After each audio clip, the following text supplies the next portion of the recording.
Welcome to this final exam review for HKIN466, Clinical Exercise Physiology at St. Francis Xavier University.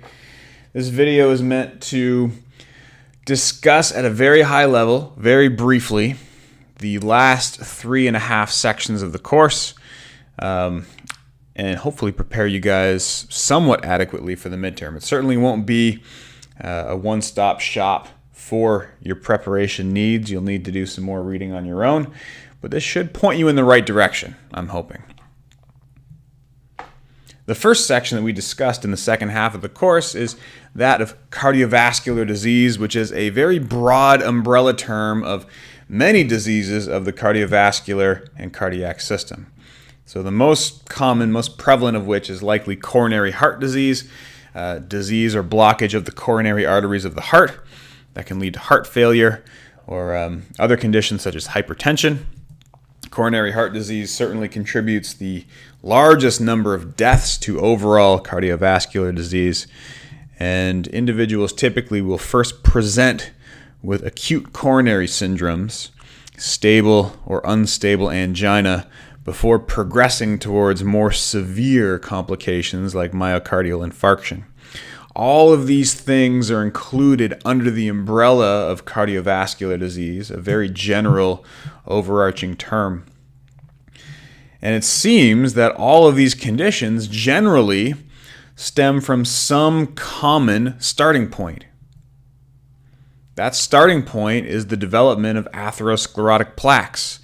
We see atherogenesis depicted here in this 4-panel infographic, identifying how the infiltration of immune cells and some fat out of the arteries into the intima media, the wall of the arteries, can cause the thickening of that region, the growth of that region, the progression of a necrotic reactive core that eventually ruptures and exposes the internal workings of that plaque to the circulation.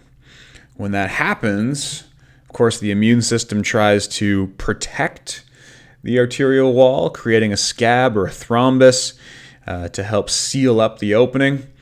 But if the underlying cause of the disease is not corrected, then the plaque continues to grow, and we have this continued expansion of plaques in the arteries that eventually can, in severe cases, end up presenting like rings on the trunk of a tree if the plaques go through the or around the entire artery. So I think this is an important concept to understand how atherosclerosis progresses because it seems to be one common starting point for a lot of complications in cardiovascular disease.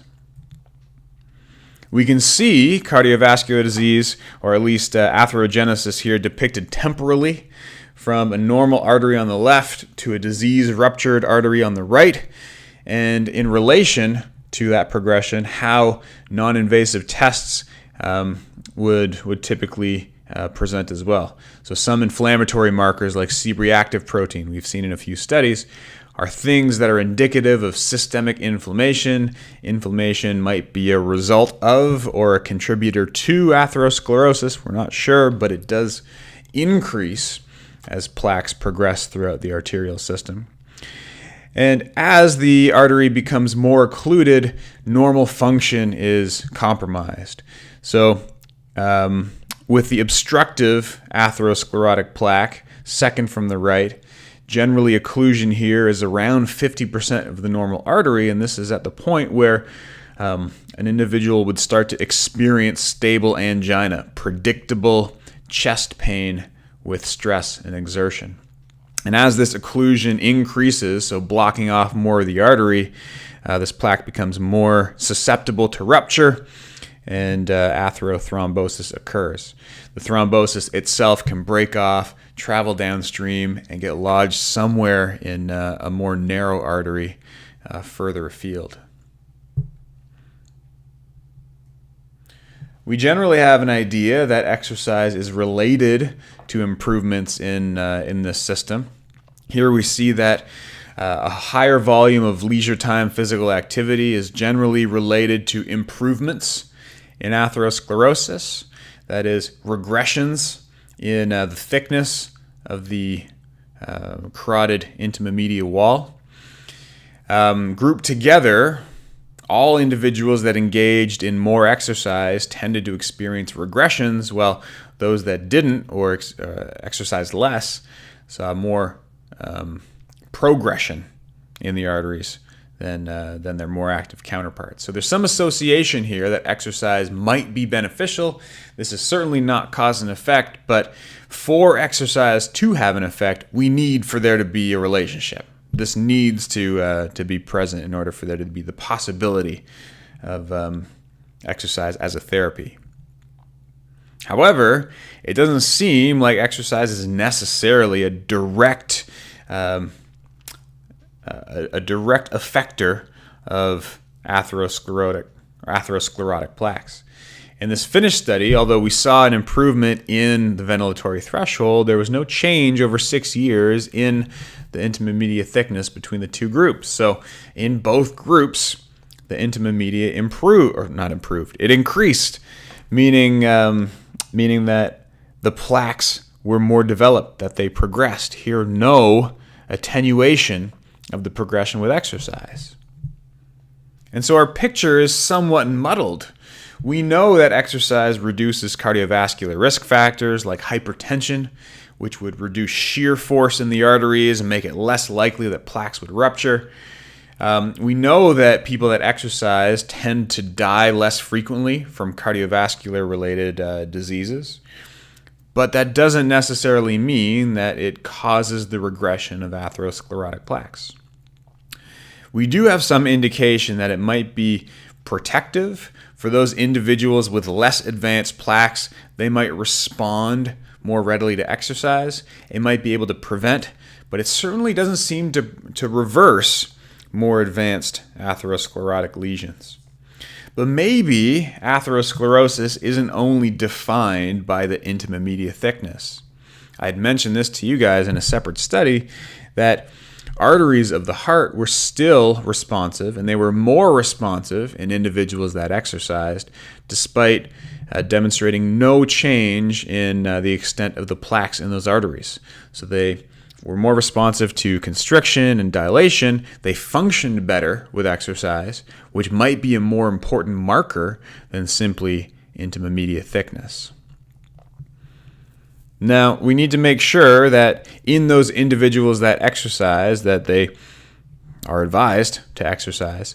The only contraindications here are for those individuals that are really unfit or that have a highly progressed atherosclerosis. Anyone with a very low limited aerobic capacity, under 5 metabolic equivalents, should seek medical counsel before exercising. If there's evidence of ischemia at the heart, that might bring on a cardiac event. Ischemia here would be indicated by a depressed ST segment. Ischemia here would be indicated by a depressed ST segment in the ECG trace during exercise. If there's a failure for systolic blood pressure to increase during exercise, of course, that's a contraindication to exercise. We need systolic pressure to increase to sustain perfusion to the working muscle.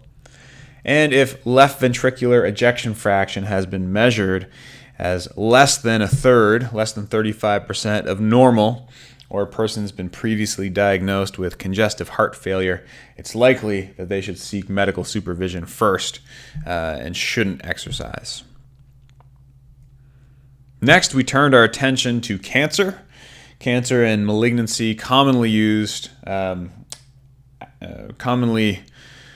instead of the appropriate term neoplasm, which is describing an abnormal growth of tissue, usually forming a distinct mass, but something about the growth and development processes that are normally tightly controlled was not working well in this case. So generally, neoplasms exhibit a lack of organization, a lack of ordered growth. They can be localized in one area such that they're benign, or if they grow and proliferate through the body, they'd be considered malignant. We don't know exactly what causes cancer yet, but we think it has something to do with the genes in charge of cellular growth and development. If there's a mutation in one of the genes that controls these processes at the level of the stem cell, then all subsequent cells would grow in a disordered fashion. The normal brakes, the normal control that limit growth and development are no longer there. And if that's the case, the capacity for ordered self-renewal is lost. There's no organization. The tumor mass grows with no consideration for the other cells or organs in the surrounding area. It appropriates their nervous supply, their blood supply, their nutrient supply, and disrupts their function, eventually resulting in a loss of function of that tissue. Now, for exercise in cancer patients, we didn't talk about this in depth in the course.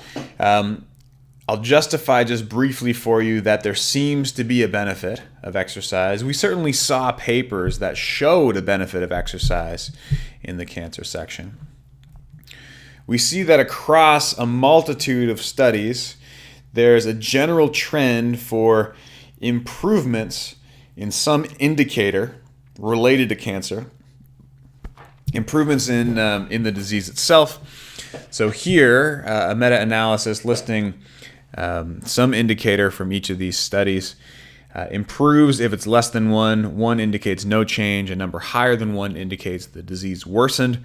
And so for prostate cancer specifically, we see a general trend for exercise to cause improvements in some markers related to the disease.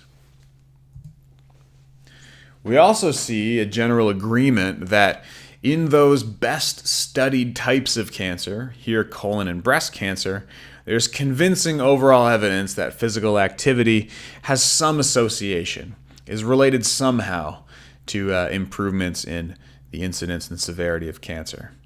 These are a bit more tenuous with the less well-studied types of cancer, but it's possible that it's only because they're less well-studied. And this has probably been updated since 2001. So why would exercise ever impact cancer? Why would it ever improve outcomes, improve indicators or indices of cancer itself? Well, with more advanced cancer, we experience, or an individual would experience, what we call cachexia, which is essentially severe wasting with advanced cancer. It's weight loss that can't be reversed nutritionally. And it presents a condition of systemic low-grade inflammation. That's our best guess, much like insulin resistance or obesity, diabetes, that we can generally treat or counteract with exercise. So specifically, some of the factors released with aerobic exercise can help reduce the inflammation that is normally there at baseline with cachexia associated with cancer. We also see upregulation of our natural antioxidant defenses with aerobic exercise. So glutathione, superoxide dismutase, these are just our innate systems that deal with oxidants, that deal with reactive oxygen species. These are bolstered with aerobic exercise training. And so we can treat what we think might be the cause of some of the... It's difficult to say because we want to say the cause of cancer, but we don't really know what the cause of cancer is. We can certainly treat some of the primary symptoms. That might be a better way to describe it. And also, we can treat secondary symptoms where with cachexia, we have this extensive systemic muscle wasting. Resistance training here specifically addresses this by improving protein synthesis, by propagating lean muscle mass.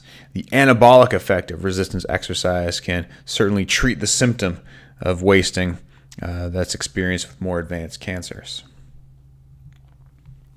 Now, for those individuals that should exercise, or if we want to prescribe exercise for individuals with cancer, very generally, the normal guidelines apply. However, with certain types of cancer, and depending on the response of the individual to exercise, we might experience or we might observe some change in the normal cardiac and ventilatory responses. So depending on the type of cancer and the treatment that's currently being undergone, there might be some nerve damage, there might be some decline in function of the lungs or other organ systems in the body. And so we want to make sure that the normal responses apply. If they do, and if the symptoms don't worsen with exercise, then exercise is generally well advised. For resistance training, again, the normal guidelines apply. The only issues are with individuals with cancer of the bone or blood that severe or heavy weightlifting is not advised. Because of the stresses, the mechanical stresses applied to the skeleton itself, might cause excess pain that counteracts the benefits of exercising.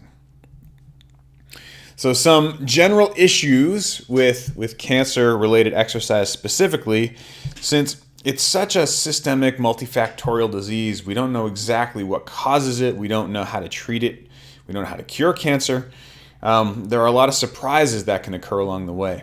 Also, we have to consider that cancer isn't, well, it's multifactorial, it's not the only condition, but there might be other treatments ongoing as well, and so they might complicate the response to exercise. So exercise intolerance might occur suddenly with chemotherapy. There's often a depressed immune system function with chemotherapy or with immunotherapy. It might affect the ability of these individuals to be resilient to other bacteria in the environment. So you might choose a home exercise versus gym exercise. Individuals with severe metastases in the lower limbs might need to be supported. If there's some indication that they would worsen or that it would cause them to buckle or collapse during exercise, they might need non-weight bearing exercise, cycling for instance, or seated leg press instead of squats. And then other complications that are less well understood, I suppose, depending on the type of cancer and the type of treatment. If we observe, for instance, that there's an increase in adiposity, we can try to treat that, one, by increasing aerobic fitness to hopefully use some of that extra adipose and limit the involvement of insulin resistance and obesity as comorbidities. Or we can increase muscle mass, increase the glucose disposal sink by invoking resistance exercise and help to alleviate that insulin resistance stress that way. So in conclusion, for cancer specifically, it's not very well understood. We do realize that it can initiate in almost any tissue and propagate to any other, depending on the severity of the cancer. There's many different types of therapies, and all of them to a varying degree of success. A lot of them are used in combination for treatment. Surgery, radiation, chemotherapy are all eligible treatments that might also have to be worked around or considered when exercising. There's also the added emotional strain, emotional stress.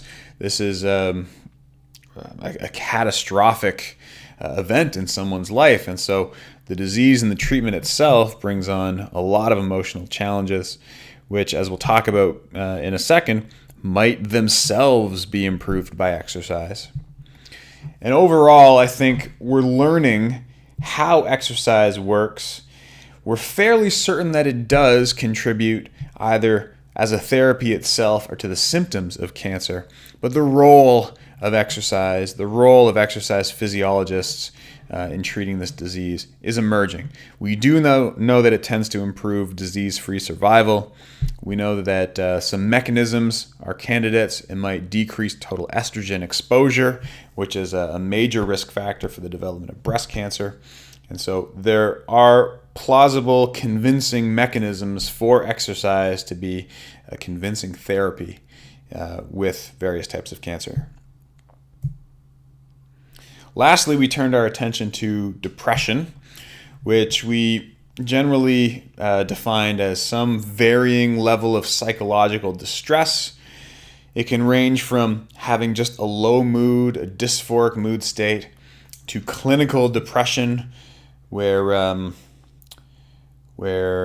blanking on the word, but persistent, prevalent. I can't think of it, but the loss of pleasure in normal everyday things. Major depressive disorder defined not only by that, but many other symptoms as well. But depression in and of itself is being realized more nowadays as an actual chronic condition, not just something that accompanies other chronic diseases, although it still does that.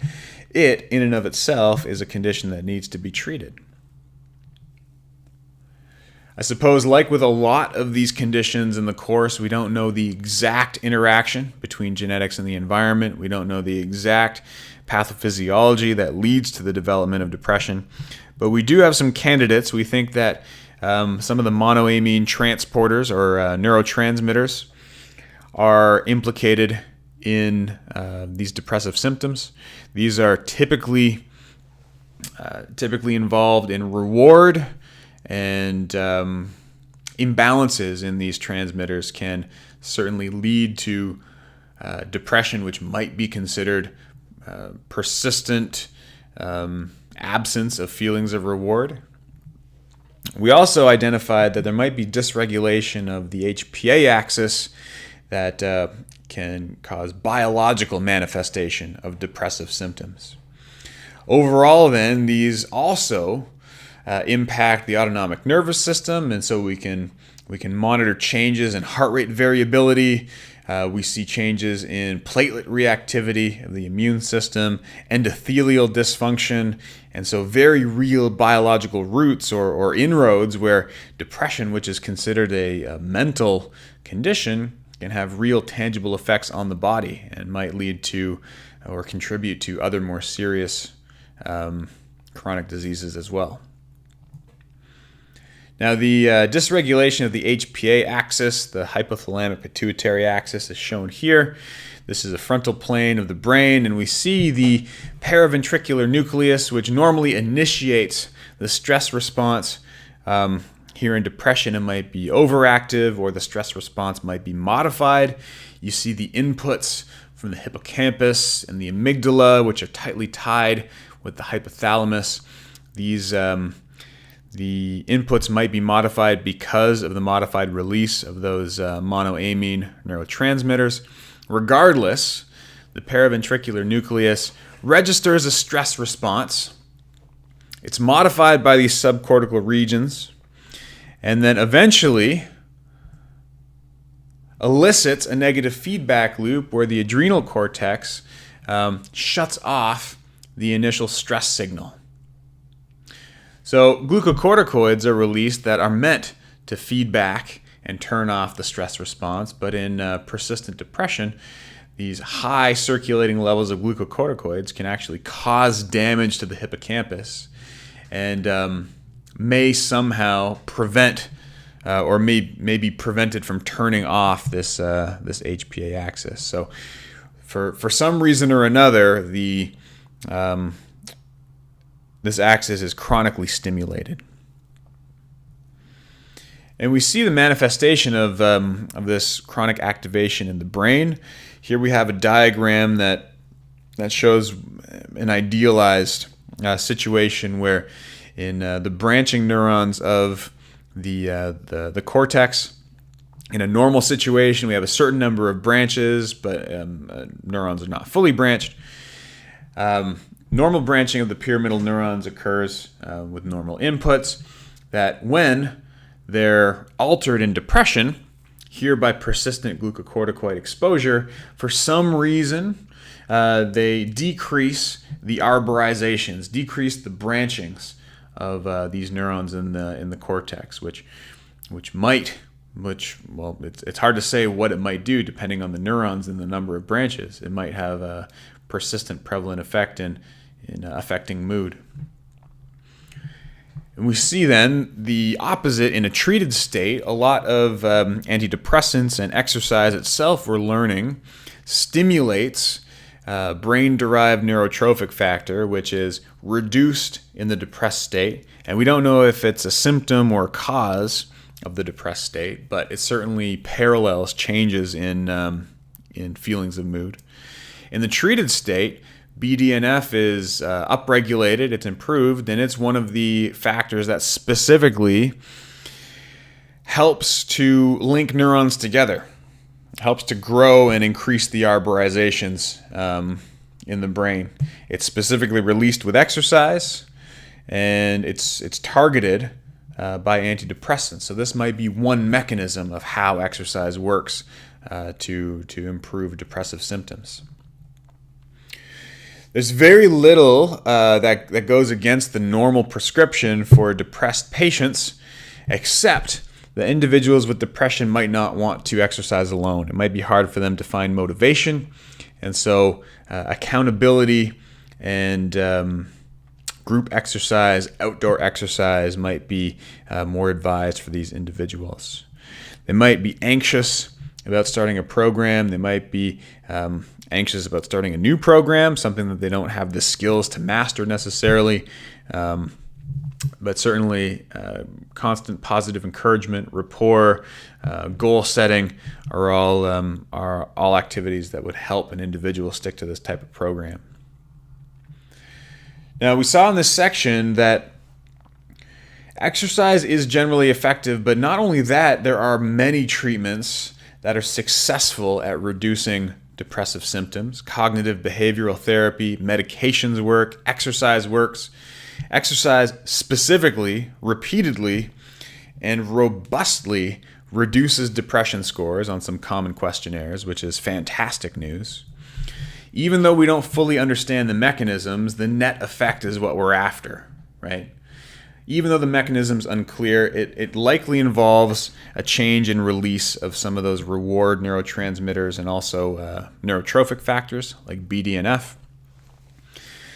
Then we're complicated slightly by the observation that placebo groups also tend to improve somewhat, which really speaks to the intangible elements of this condition. There are certainly biological roots that we can measure and see, but there's other things that we just don't quite understand yet.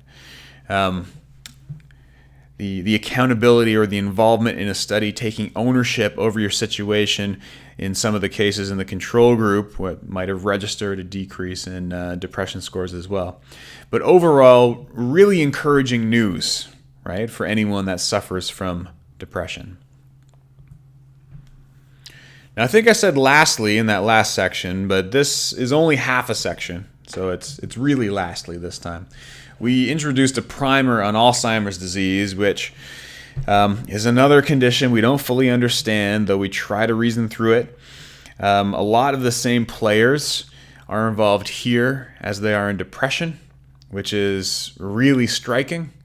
What we identified, at least to our understanding so far, Alzheimer's being a condition specifically related to collection of new information, recollection of old information, and in some cases, cognitive processing. We realize that to some extent, protein, beta amyloid protein, is involved in the disruption of these normal cognitive functions. It clusters around the neural synapses and creates these neuritic plaques. We think that this disrupts the transmission of signals, which might disrupt the activity of some of the downstream neurons. It might cause oxidative injury. Overall, when these branches die, when the nerves die, that's when memories stop forming. That's when coordination is impaired. That's when recalling information is compromised. And so somehow these impact the development of Alzheimer's. Also important is apolipoprotein E, specifically E4, as we'll talk about in a second. This normally acts to break down the beta amyloid plaques to get rid of this clustering. And in some individuals that have a reduced function to do this, they have a much higher incidence of developing Alzheimer's, a genetic component that can be pretty strongly predicted for better or for worse. So aggregation of beta amyloid is bad. There are some other players too, but for our purposes, that's the main driving factor. We do see overall an improvement in a whole brain type cognition, which is really encouraging with exercise. So in individuals that have cognitive decline, a reduced cognitive function, or an increased cognitive dysfunction in Alzheimer's disease, we see improvements in all of these scores after exercise, which is fantastic. And we think we can partially explain these improvements by corresponding changes in the markers that we discussed previously. So beta amyloid, being one of the main players in Alzheimer's disease, is reduced with exercise in the brains of mice. It's reduced with exercise in the brains of humans. If this is involved in the progression of Alzheimer's, this is a promising avenue or a promising mechanism by which exercise might exert its beneficial effects. Now, certainly this research is still in its infancy, and it's not the only cure. It's not even a cure, but it certainly might contribute, and it shows promise for future study, especially considering how prevalent Alzheimer's disease seems to be nowadays. So that's the end of this brief review. I hope that it was informative for you. Maybe it gave you insight into my thoughts in creating the exam. If you have any questions about this material or any other material that wasn't discussed, there's a lot of material that wasn't discussed. I'd, of course, as always, be happy to go over those with you. Just send me an email, stop by the office, and best of luck studying.